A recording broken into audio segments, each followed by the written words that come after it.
Prelevato a un posto di blocco e arrestato il 15 novembre 2024.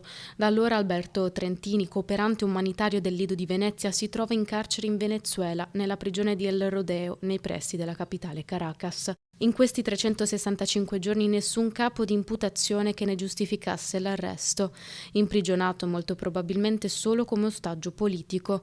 Soltanto a fine luglio, 9 mesi dopo la cattura, è stato nominato un inviato speciale per i detenuti politici in Venezuela.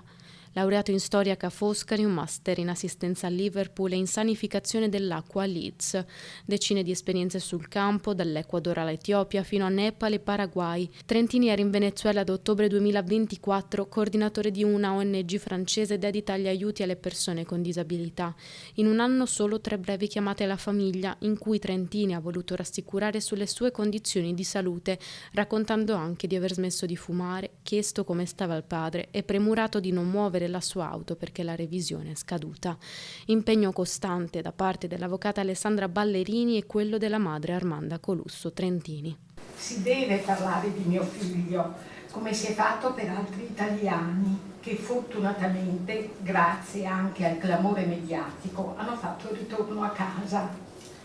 Vi prego, non stancatevi di parlare di Alberto, finché non me lo porteranno a casa. Appelli affinché vengano smosse coscienze e soprattutto la politica, perché nei confronti del governo venezuelano di Nicolás Maduro non si rimanga silenti, si tratti e si contratti per riportare a casa Alberto.